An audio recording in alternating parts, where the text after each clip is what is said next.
that Detective Malcolm Howard was involved in a narcotics operation with Ronald Mathis. Fuck the Army. I couldn't be myself in there. Don't matter how many times you roll up on me, it don't change shit. I don't know we're famous. What's up, power fans and YouTube? It's your boy Nino, and I'm back with another power video. In this video, I'll be talking about the key happenings in episode 2 of Raising Canaan season 4, especially where is Famous, Unique going full crazy, and Marvin biting more than he can chew. And of course, if you are new to my channel, you're welcome. Kindly hit the subscribe button, like, share, leave your thoughts in the comment section below. Now let's talk about the second episode. Now, Howard's case in my last video, I stated that based on where they will find his body, might not guarantee any justice since he was found among ex-convict drug dealers like Ronnie. So I'm not surprised in this episode, Howard's case has been closed and won't be investigated further. But then his captain wants answers, so he's making Garcia look for Howard's killers, and that was the main reason he rolled up on Canaan like that. Now, we all know Howard was a dirty cop. He shot his own partner who was investigating him. She never got justice because of the suicide narrative that was pinned on her. So I don't believe they will find any justice for Howard considering the things that he has done. Dirty cops like him will only die in dirt. Besides, nobody will miss him, not even Canaan. We don't even know any of his family members yet. But I think Howard's story is simply over now and can only be remembered in conversations. Now, where is Famous? I know a lot of you are wondering where Famous is and why the feds are now looking for him when the last time we saw Famous, he was arrested by them. Now, the last time we saw Famous, he was at the precinct with his mom as he was being interrogated. He was demanding for a lawyer before he says anything again after they were pushing him to confess to a murder.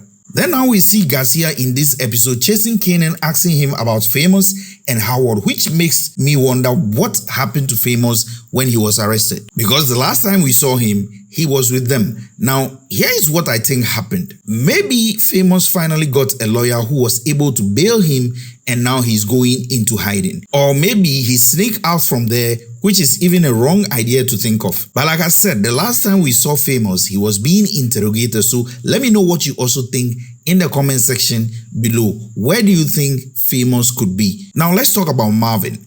Marvin starting to get deeper into doing more dirty jobs for Stefano is going to bring him some serious problems. Already, the feds have been watching him in and out of Stefano's place. Now, one thing about doing dirty works for people is that once you become comfortable with it, everything gets into your head and then you stop following strict instructions. You then start to do what you feel is right against what you have been assigned to do. Now, that is where the problem starts. And things like this only end up with more problems leading to more tragedies. Now, for me, what I think is that Stefano is taking advantage of Marvin's skills and at the same time setting death traps for him. And gradually, he will send Marvin on another mission, and this time around, it won't be one-on-one, but one against many, and that is where Marvin's life will be in danger. Now, Marvin was supposed to just have a conversation and put this man in line just like he did with his son-in-law. He was not supposed to kill him. Besides, there was one statement in common here, which is the fact that the man knows how to make money, just that he doesn't listen. The man also stated that he makes a lot of money for Stefano for him not to treat him anyhow. So clearly, this man was needed more alive than dead. But then Marvin became Marvin again with his emotions and did what he did. But well, he can say the man reached out for his gun. But I don't think this is the news Stefano will be happily expecting from this mission. Now, I want to find out from you. Do you think Marvin will pay the price for this? Let me know what you also think in the comment section below. Now, let's talk about Jukebox and why she quits the army. Jukebox left the army for fear of homo discrimination and possible discharge from the army. And this scene was the deciding factor for her. They found a gay magazine in one of her male colleagues' lockers and they discharged him for that, meaning he brought shame to the army. This already suggests the strictness and the rules of the military. Now, this dishonorable discharge of a colleague over such a magazine in his locker makes Jukebox think that she doesn't belong in the army anymore because of her sexuality. For her, she's not lying about who she is. In other words, no matter what, she can't be secretive about her sexuality in the army, so the earlier she leaves, the better for her. But one thing for sure is that Jukebox came home with some good skills from the training, which is how to use the gun and other military skills that they were taught. So moving forward, we won't be seeing the vulnerable Jukebox anymore, but the Jukebox who will not hesitate to point a gun at any threat. Now let's talk about Unique. Unique is going full crazy and there is no way anybody can control him ever.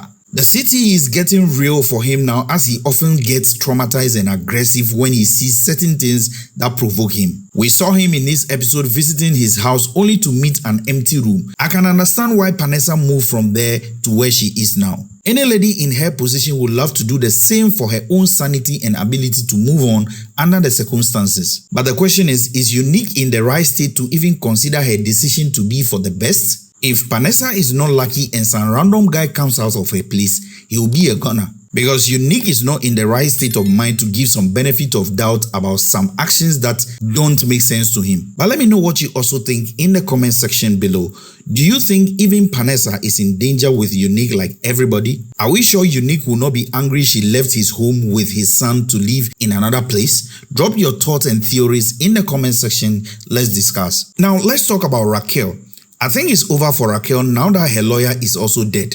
He was the only inside man left for her apart from Howard for some internal informations. And I must admit, this lawyer was very resourceful to Raquel and her brothers. I just hope that whatever deal he had with Lou for him to get Birilla out will not come and bite him soon now that he has been shot in his apartment. Raquel will have to now decide how she will deal with the police and get a new attorney, even if not the same as this one, someone who is as close as this one that she can trust again. But then let me know what you also think in the comment section below, what you think about what Raquel is going to do without her lawyer. Now let's talk about abortion. So not only Raquel did an abortion, but we also heard that Kanan and Crystal did the same thing after she missed her period in the last season. Now I found this conversation crucial because I believe it's a build-up to how Sean was born. This lifestyle will also give us insight to why the old Kanan said he wasn't sure if Sean was really his son because he never took the DNA test. So what we are seeing now is how careless Kanan was with his sexual life. That was why he couldn't even tell if Sean was his or not. Now in this episode, we also saw Lulu leaving the rehab to fully focus on his music. Even though I still believe something will still drag him back into the drag game, we will be seeing another side of Lulu, which is his passion for his music. Only that I'm not sure about this B-roller guy because he seemed to be trouble despite his talent. But let's see what happens and let me know what you also think in the comment section so far about episode 2. If you like this video, don't forget to hit the subscribe button. Most importantly, like, share, leave your thoughts in the comment section below. Catch you in my next video. It's your boy Nino. Thanks for watching.